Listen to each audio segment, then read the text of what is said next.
Welcome back to the Archispeak podcast. I'm Evan Troxel. And I'm Cormac Phelan. In this episode, we are doing another Archispeak University, this time on new trends in custom residential. And these are very custom residential, I would say. The guy we're speaking with in this episode is at the height of custom residential, I would say. I would say that he's at the tip top. He doesn't have the average client with the average client budget. So he gets to field a lot of crazy requests and fulfill all sorts of crazy dreams. Yeah, and I think what's so interesting about this is that this is an opportunity that any architect could get into, but it's a different mindset. And Danny Wang, who is our guest on this episode, is a designer and a builder.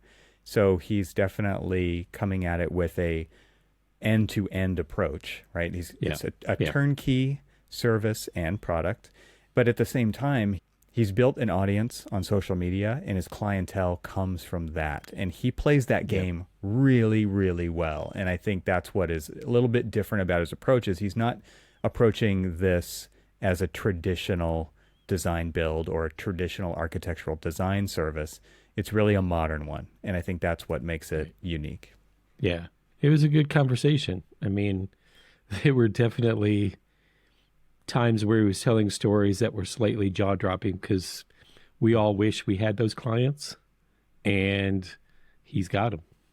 Yeah, and he has them from a very grounded place. Like, he doesn't come at it from an egotistical place at all. It's very much like there's a lot of responsibility involved in this as well. Yeah, absolutely. And some of the takeaways toward the end of the conversation, I think, are really solid and apply to people who are interested in this different kind of approach, because it's really about responsibility and ownership over the process.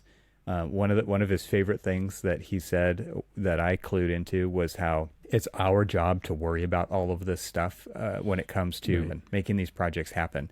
And he tells the client that, like, that's what you pay me for. You pay me to take care of that stuff. You pay me to worry about that stuff, because he is ultimately the one who is delivering the project. Right. And if we only could have clients like that on the larger commercial side of things.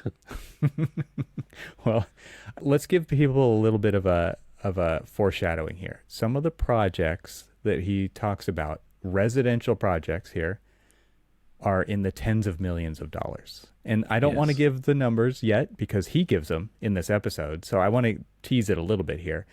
And again, I think this is within reach if you want to play a completely different game than what I think traditional architects are trained to do, which is much more of a traditional service industry. And though we really didn't talk about it a lot with Danny, one of the things that we could obviously do another show about is have him come back and talk about how he leveraged social media as a marketing and business development tool. Because he's leveraged it to a point where he's got, 1 million Instagram followers. He's got a very vibrant YouTube channel. TikTok. I mean, people follow for progress of some of these projects, and he gets real, true marketing out of it. Mm-hmm. Absolutely. And that's the game that I'm talking about that he's playing that I think a lot of architects aren't playing. And so he, out of 1 million followers, how many clients do you need with those big budgets? Just a couple, right? And I think he alludes to that in this conversation, and those lead to other people with budgets like that. So it is a really interesting conversation. There's a lot of fun stuff that we talk about that Danny's doing. And there's a lot of really interesting kind of trends in residential that you might hear about in this conversation. You ready to jump into it? Let's.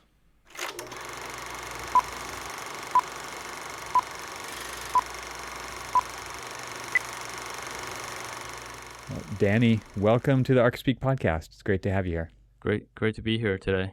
It's going to be a fun conversation because of the work that you're doing, and maybe you can tell everybody who's listening about what you're doing.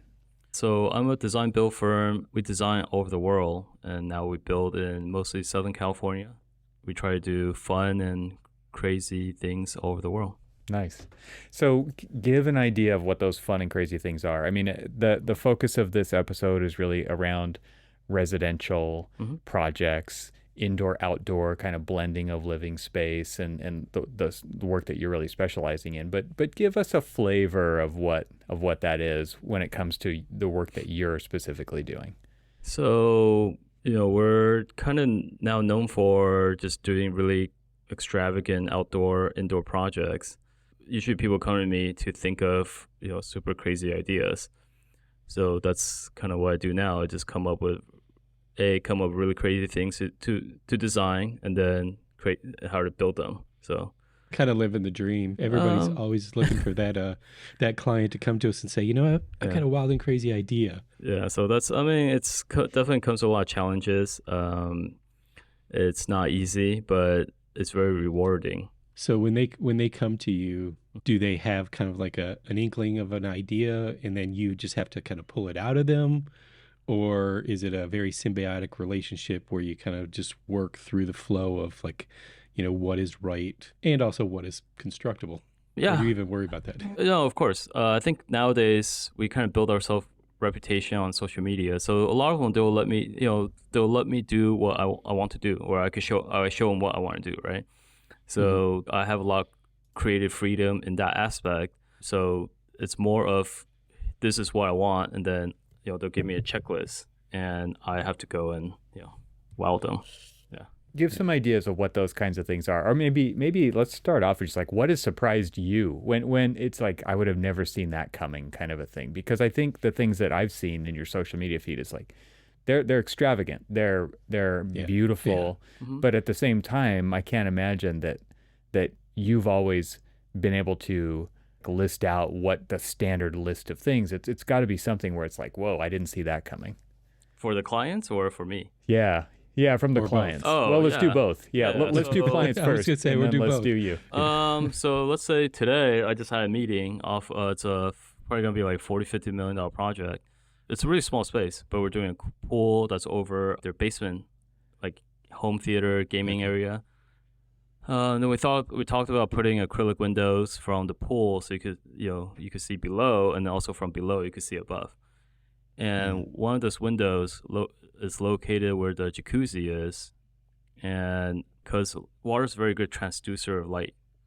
So I said there's one job that I designed where I used the acrylic on the ceiling, and the water above I used that as a chandelier, because you could change the color. Yes. It lets light through, and you can see the really nice glimmering. So that was, that's pretty crazy, right?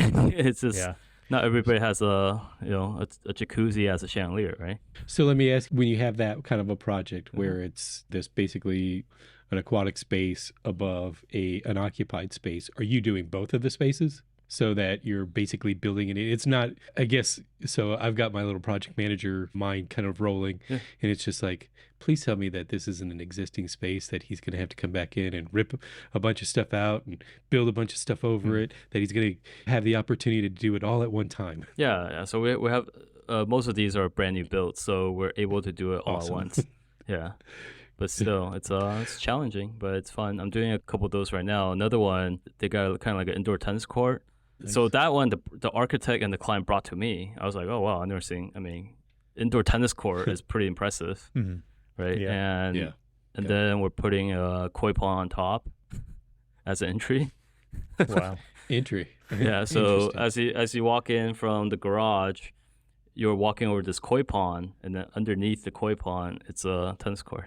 So that's kind of a soothing way to get ready for the match. It's kind of like calming for that. It's just, it's pretty impressive that people have, because I see indoor basketball courts, I see indoor gun range and things, but indoor tennis court is pretty like, wow, that's and then on top of it have a koi pond on top.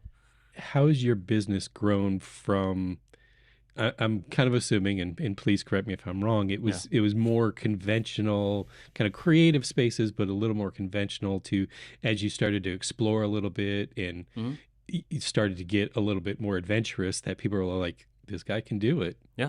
And then you've just gotten, am I assuming that just grew from, like, let's test how crazy we can get. Yeah. So, I think a lot that has to do with my background. So I started out as a contractor. I didn't even know I could design, right? So I never even dabbled into designing. And then 10 years in, in my contractor career, what happened was I started using 3D programs, and a couple of my designers were so busy that I had this project that I really had to get done. So I started playing with it, dabbling with it, and started creating those ideas in the program. And more I did that, it kind of allowed me to say, well, what if I did this, right? Like, what if I kind of express, like what I could do, right? So with the 3D program, I was able to do a lot of that. And then I was also very busy at the time. So I said, okay, you know what? I'm going to suggest this crazy idea to a client, right? The crazier, the better, right? Because if I don't get the job, then I don't really care. And what happened was the more I explored, it was well receptive by the client because they're like, oh, that's a fresh idea, right? Because one of those first ones were I wanted to put this tea garden inside a pond. So I did that. I did kind of like a sunken tea garden. You're kind of sitting there surrounded by water, and then over there by the water we had this like floating, not floating, but over there by the water we had this like Zen garden. And we had this on the other side. We had this outdoor cooking area because the client owned a restaurant. He was in the restaurant business. So I was like, okay, let me create something that's really wow outdoor environment because most of the restaurants are kind of indoor. This one was kind of unique because then let me create a really nice outdoor experience. So we had, teppanyaki bar, and behind it there's water wall, and then we had this sunken seating tea area where you could have afternoon tea. So that was. More and more after that, and just like, okay, you know what? Seems like what I have to offer people is people like it, right? And they're willing to spend more money on it. What happens if I go crazier and crazier and crazier and crazier, right? So it just kind of like, what could I imagine today, right? Yeah. I think what's interesting about that strategy, I mean, it sounds like you didn't really plan that strategy out, but it happened and it proved itself. And then you took it to the next level and it proved it and you took it to the next level. So it's been this iterative building thing over time. And what's interesting to me about that is there's so many people in business who double down on just what they're good at, becoming more and more efficient and offering that very specific service. What you're talking about is something completely different than that. And you were pushing yourself, you're pushing what you're capable of designing, you're pushing what you're capable of building. And at the same time, you have to deliver it, right? So you're putting something, some kind of boundary on this to just know that you can perform it. But I mean, talk us through that because I think that's super interesting. A lot of architects who listen have pigeonholed themselves into the kinds of services and designs that they offer. And that's kind of a harsh word, but at the same time, like I can't think of anything better at the moment. So maybe talk about that because I'm sure that like this has been exciting for you. Like you said, it's still difficult these are difficult, challenging projects, but I'm sure that's also part of why you're doing what you're doing. You like the challenge of it. Yeah. And I think what's really nice about it is because I was a person that also I work with tons of designers, and I think where I could design literally comes from them, right? If I'm working with all the top designers and it's like osmosis, right? Like if I'm the one that's building all of it, I kind of absorb a lot of it. So what's made it really successful is I knew how to build a lot of this crazy stuff already. So then it's just like, okay, it's almost like I know how to build this. This is the limitation of what I could build. How could I change it, right?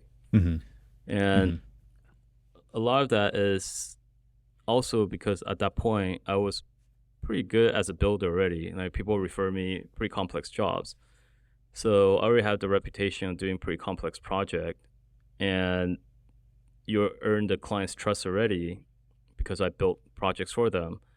So that was a pretty simple transition because I already have proven myself as a builder, and now it's just adding my own flavor to it. So that was actually not as difficult as, let's say if I just started out and I didn't know how to do anything. Have you, through this process, let's call it a journey, as a builder to a design builder, have you kind of been able to not only just push what you are learning and now kind of like excelling at the design aspect of things, but it's even pushing what you can build. And now you're like, okay, 10 years ago, I might have only been able to build this, But now, the trial and error and everything else, and just being able to kind of use the design build aspect as a proving ground. You've grown to be able to say, oh, I didn't know steel could do that. Yeah, and this is where social media is great, right? So now we kind of build a reputation. There's clients that come to us and say, okay, this is what, go push the limit, right? So now the money's there. Now you just have to come up with the idea. So that's really what's helped a lot, is also because, let's say I'm building a $1.5 million pool, right? The client wanted me to go build a $1.5 million pool, right? It wasn't like convince them.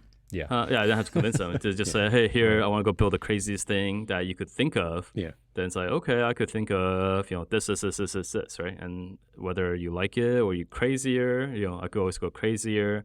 So it's just, I think that's what is good about doing that, and it's executable, right? I think that's one of the things that, as an architect or designer, right, like when you design something that's super crazy, you don't know if it's going to get built, right? Because of cost, because of engineering. So when we go through this process, we already eliminate a lot of that, right? So that saves, that actually saves a lot of time. I think that's why we're able to do so much, because there's a lot less back and forth. It's like, okay, let me come up with this idea. Okay, it's going to be $1 million.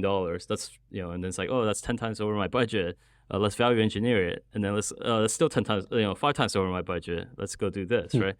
So versus in the beginning, we just said, okay, let's come up with this. This is probably going to be $500,000 to $1 million. I don't know the exact number yet, but is that within your comfort zone of spending, right? And if it is, then okay, we move forward. Let's get an engineer. Let's go do this. Let's go do that. So we're spending a lot of time not doing that, and we're spending a lot more time into, okay, let's just how to build this project, because the pricing is correct. I'll give you a range. We know how to build this, the design you like. So that's really saves a lot back and forth between, and also because it's all in-house, right? It's all in-house. It's not like, oh, let me go talk to the architect, let me call to the engineer, let me call to the contractor, let me go talk to, whoever else is involved in the project. So that's really where I think it has benefited us, because, let's say I'm designing something, I'm pretty confident that we're going to build it, right? And whether that costs, and I already told you the range. So the likelihood of closing a deal is pretty high, because I already explained all the unknowns, right? And now it's just doing it. So that's I think one difference between a lot of my competitors and myself is just usually you don't have someone that could do that, and going back and forth, back and forth, back and forth, and there's limitations, there's unknowns. It just it takes a lot longer. Yeah. Full service. One of the ideas of that where architecture as an architect only, just providing that service, is that process is quote unquote wasteful. And I think a lot of architects might have an allergy to me saying that, because it's what they do. It's what we do as architects. But at the same time, I don't think it's wasteful. Yeah. People buy the project. That's what your clients ultimately want, and it's a necessary waste because it is the design process that takes the ideas and synthesizes them into reality. But at the same time, like, nobody's buying a set of plans. They want the final thing, right? And so this idea of you eliminating steps along the way because you do it all in-house, I think is just it's an interesting thing for people to hear, because what you're talking about is by removing uncertainty along the way and reducing risk because you have answers is something that clients find desirable in the process that they normally don't like about the process with working with architects, and then moving it on, handing it off to a contractor. For example. I got in trouble for saying this in one of my previous podcasts, and I got a lot of heat. Most of my clients, they don't want to be part of we call it the sausage making, right? They just want they want to spend a lot of money, and then they want to finish project beautifully. Like, they don't want me to bother them with it. They don't want me to say, hey, we have this issue today, or I don't know how to do this, right? They don't have time for that, right? And they're most of them, they don't have the time to be also involved in my projects, because they're making, they're busy making money. So it's almost like I kind of attribute this also to, because a lot of my clients run really large businesses, and they trust the people, they delegate these priorities to the people that they work under them. So Right. That's really helpful because then they know that they don't need to get in your way, right? Yeah. You hire a good person, you let them do your thing. I have some clients, I don't talk to for 6 months, right? So it just Yeah. that's helpful. Yeah. We tend to not really have necessarily that luxury, Yeah. whereas we've got clients who really want to kind of get their hands into the mix of everything. Yeah. And so it's actually kind of, rewarding to do Yeah. a design build type project like that that's a little bit more hands off. They know what they want. Yeah. They know that you can deliver it. Yep. And you're able to just basically kind of step back and say, let me do what I know what to do. And if they really want to be involved, then they should go hire someone else, right? Yeah, because then I can't do. Or even if they do want you involved, I mean, they're going to know where the limits are of what they can and can't do. Yeah, and then I think this is where press and past projects and things like that, it's just like, hey, these projects all want a lot of words, feature on magazine covers, right? If you want to get involved, it's not going to be any of that. So it's not going to be on the cover. It's not going to be on, right? Because unless it's just, but again, at the end of the day, they're my clients. So what we do need to do is we need to take in what they want. But then after I get the list of what they want, let me go create, that's why you hired me. Let me go do my thing. Yeah. Yeah. I love that. I love that because it's like I think there's a lot of people out there who want to tell that to their clients, but you just have to have you have to be bold, right? You have to say, hey, I'm willing to not. And I think that's really what helped us is just saying no to. I say no to probably 99% of people that call me, right? It's just the start doesn't align, the price is not right, the project's not impressive, so whatever, right? But you gotta stick to your guns. Say, okay, this is what I do. If you're gonna let me do my thing, then I need to be in charge, and this is why you're paying me, right? If you want to be involved, you should just go do your own design and then hire your own contractor and do that, right? Yeah. So well, I appreciate you giving us a taste of all that, and I'm sure we'll get into a few more specifics as we go through this. But I'm interested to hear from you from kind of this educational perspective of this episode. If you could talk about the transition of, and I'm making an assumption here that through the time you've been doing design build, that projects were indoor plus outdoor, and now we're seeing a more merging of indoor and outdoor integrated. And so the idea of that and where you're doing your projects, I'm sure has quite a bit to do with that. But now you said you're working internationally, and so maybe there's some new challenges in that regard. But can you kind of talk about that transition that you've seen happen over the last few years? Because I think COVID was a real big driver for that. So I think that was obviously we were doing outdoor living before, but so I first started doing indoors, and then I got kind of bored, and then I started doing outdoors, and then what started happening was I was doing outdoors for my clients. And they're like, well, you just did my outdoors, but now my indoor doesn't match, or it looks, doesn't look that nice, right? So then it doesn't look as good. Let's go indoors, right? And that's kind of how I always tell people how I design space. I think that's just more like a personal philosophy. I designed the outdoor space to blend in with the indoor space, because especially lately with all the big windows and doors I could open in and out, I treat that as all one aesthetics. So I particularly do not like where your outside looks completely different than your inside. Even the materials, everything, I like it to blend seamlessly. Because once you open those doors, you want it to feel like it's natural, right? You don't want it to be where your eye could distinguish, oh, this is clearly outside, right? And this is inside. So even like tiles, we'll use indoor tiles, same pattern, and then we use the outdoor one, the same pattern. And the nice thing is a lot of manufacturers are into that now. So they'll make tiles that could be used outside and also for inside. So you just kind of, everything's seamless.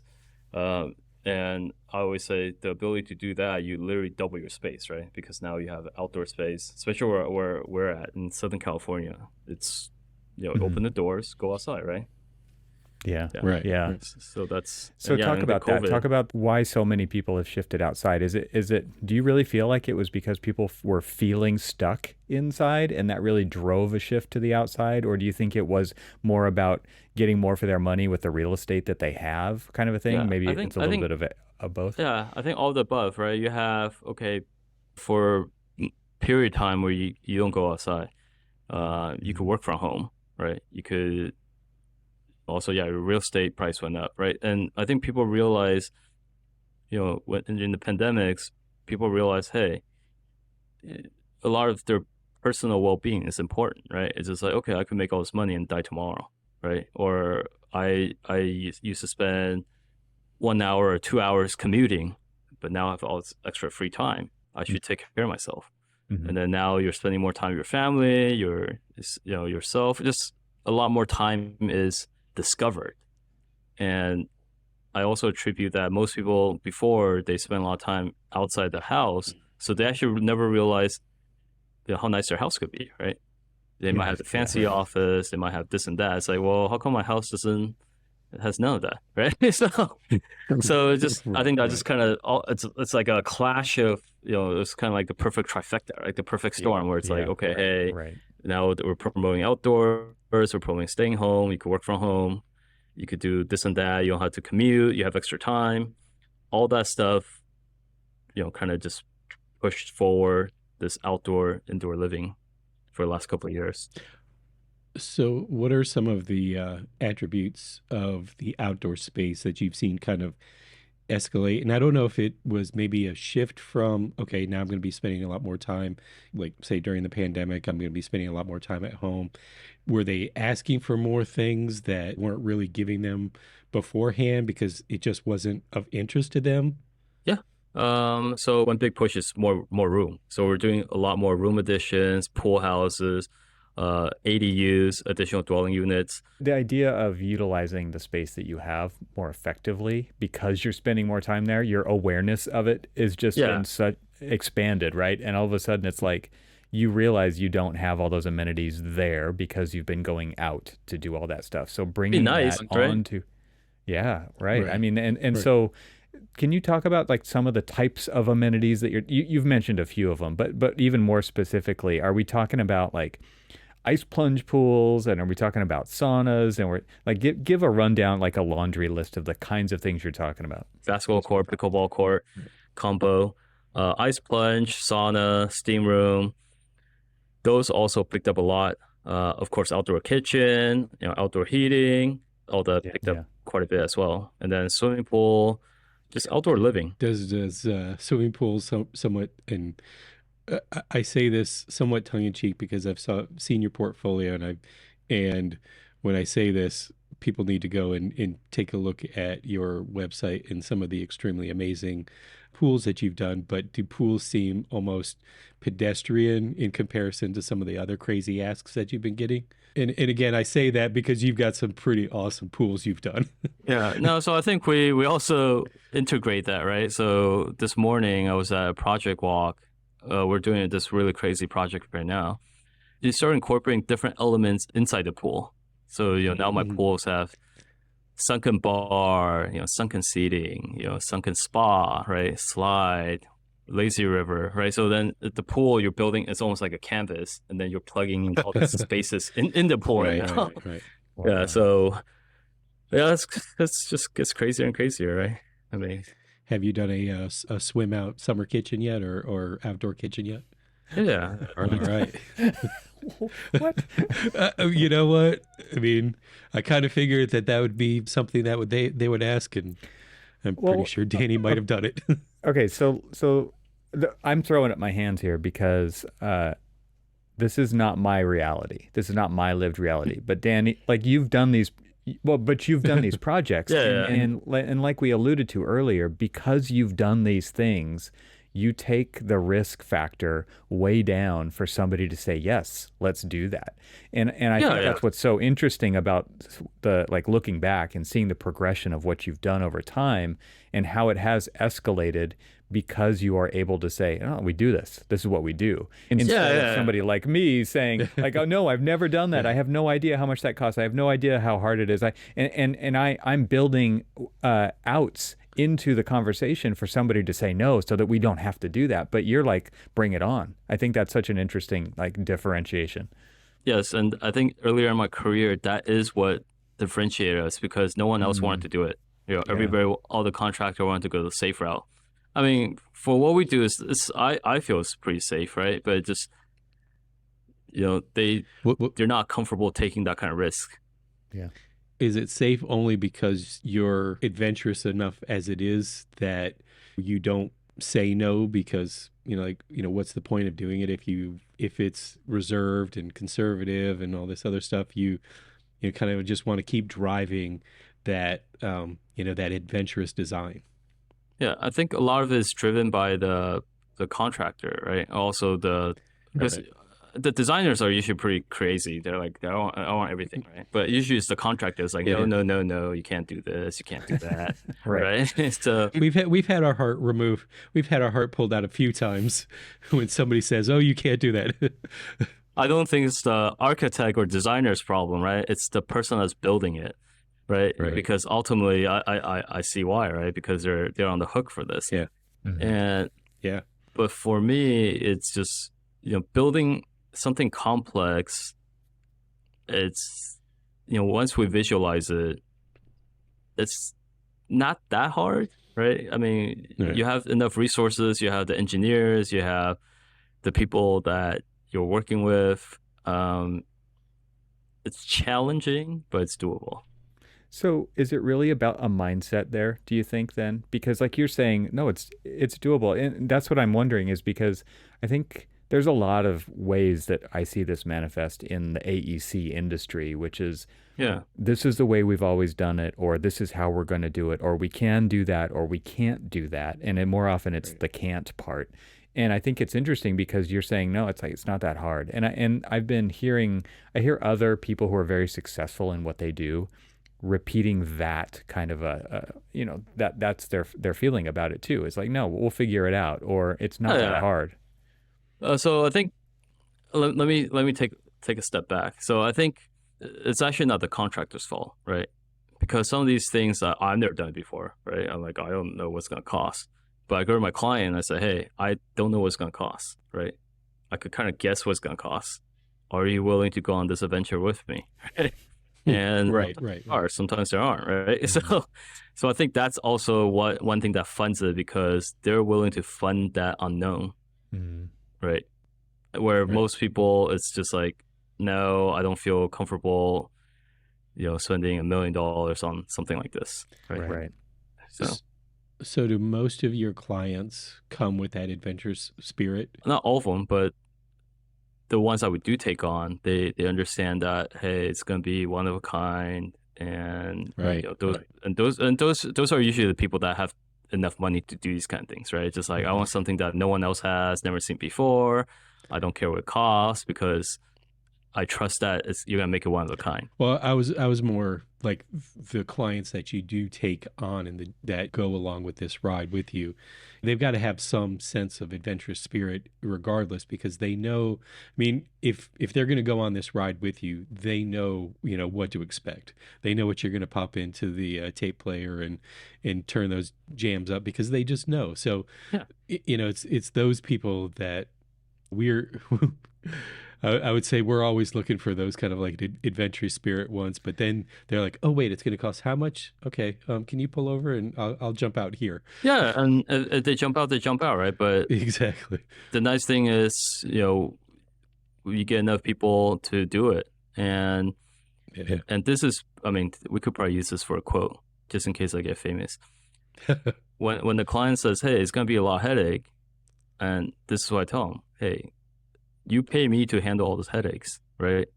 That's my job, right? Your job is to sit there and enjoy the end product. So yes, of course, there's going to be a lot of headaches, but that's what I get paid for, right? Like I'm going to deal with all those headaches, right?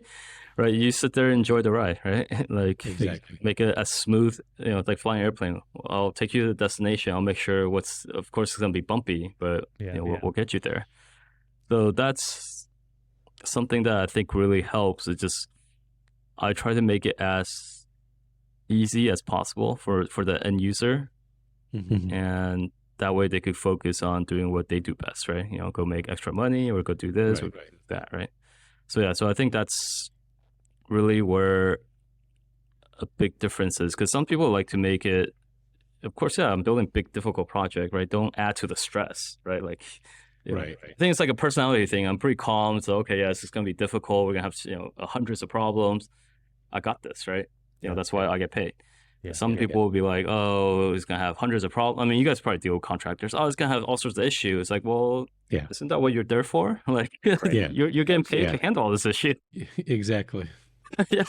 Don't bring that back on me, right? It's like, okay, So I think it's a mindset thing. It's okay, yes, we're going to have infinite amount of problems, right? Okay, that's a given. That's normal. But yeah, we're gonna handle it, right? I'll take care of it. That's my job. We're gonna problem solve. We're gonna go through whoever we need to go through to get this solved, right? So it's just anything is possible if we have enough resources, and most of our clients do. So that's why it becomes a lot easier, because then it's like, okay, I don't know how I'm gonna build that or how much it's gonna cost to build that, but we'll get it built. Yeah. No, I think that is a great attitude. And I keep thinking of this as you're talking about this kind of, we've talked about it already, right? But this mentality, this attitude about being up for the challenge. This is an adventure. There are unknowns. There are risks. I will do everything I can to mitigate those risks. I'm the professional. You pay me to do this. This is my expertise, and I'm going to take the headaches away.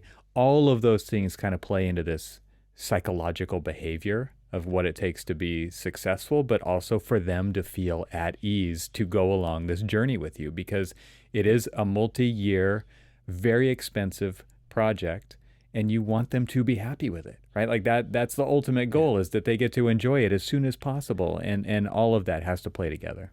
Yeah, and I always allude to this, is just when I'm interviewing clients, it's almost like marriage, right? We're going to be together through ups and downs. There's going to be some times you're super angry at me. There's going to be times where you're super happy, right? You just got to go through ups and downs together. And at the end of it, you'll have a beautiful journey, right? So it's life, right? And I think for someone to do all that, you also have to be willing to take all the responsibility, right? Because typically when I used to work for designers, subcontractors, all that kind of stuff, everybody points their finger at someone, right?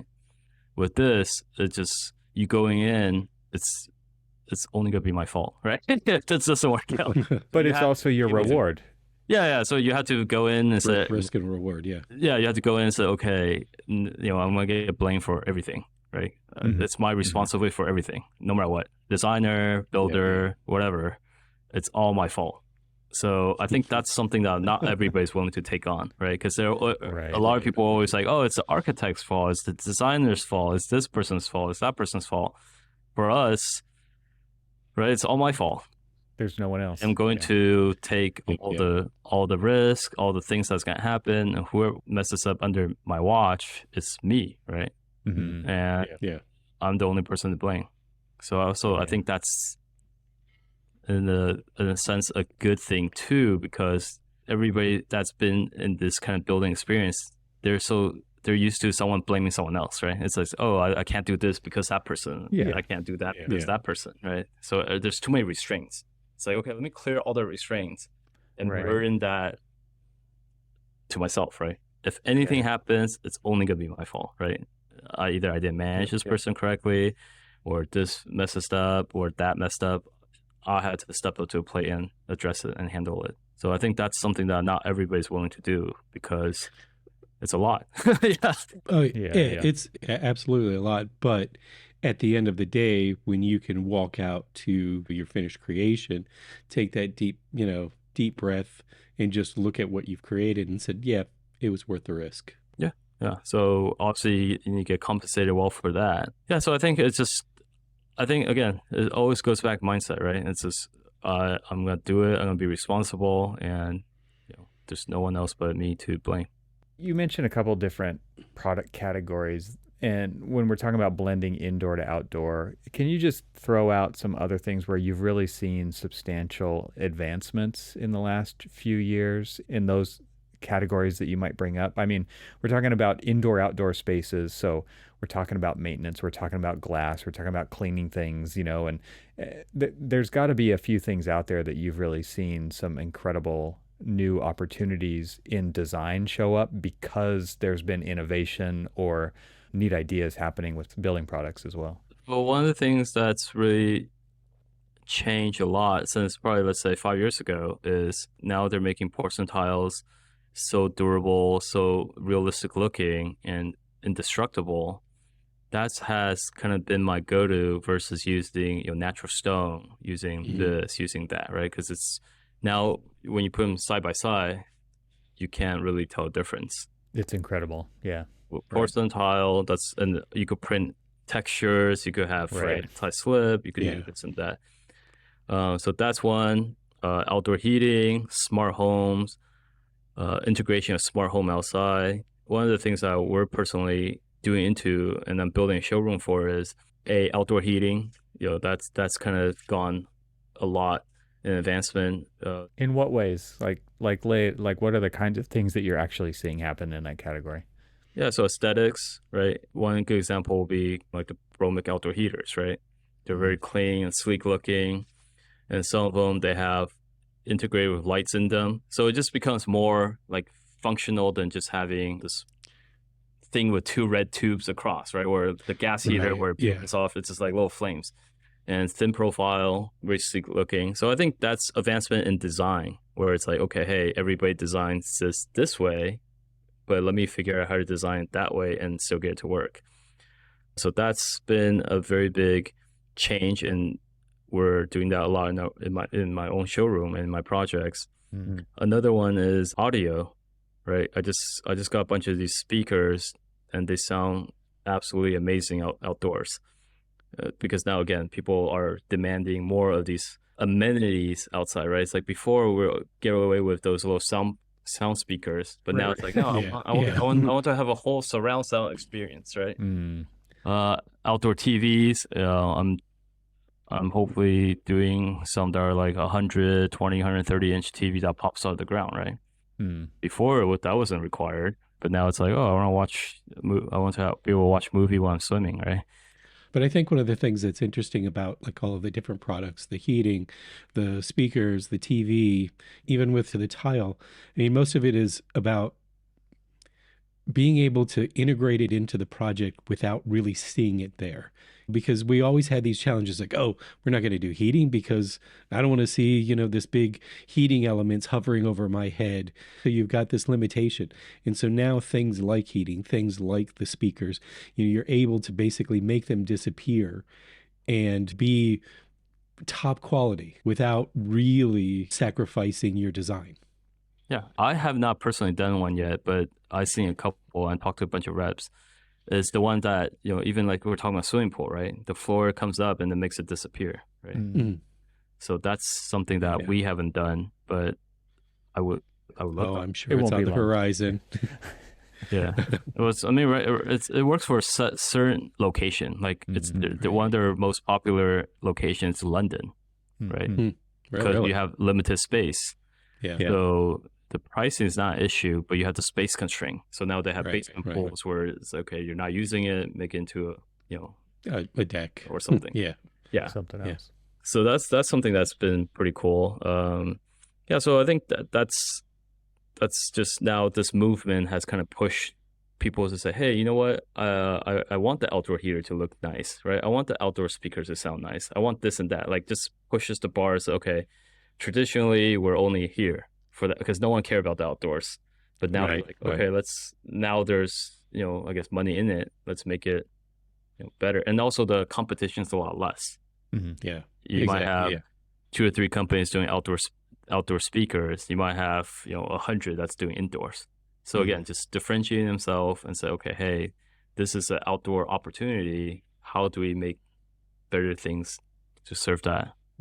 And it's challenging. I mean, I was playing with an outdoor speaker. Making outdoor speakers sound nice for outside is very challenging, right? It has to go through weather, it has to go through this, it has to go through that. So, but some people, again, they're very like-minded people. They like that kind of challenge. That sounds like the perfect place to wrap this up. And I appreciate you taking the time to hang out with us and tell us about this today. No problem. It's always nice to share the journey and what we do. So. Well, we'll have links to where everybody can find your site, your Instagram in the show notes for this episode. But Danny Wang Design, right? That's the name of the company. Yeah, Danny Wang Design. That's, you can find me. And then dannywang.com. That's my website. All right. Well, thank you so much. This has been a really fun conversation.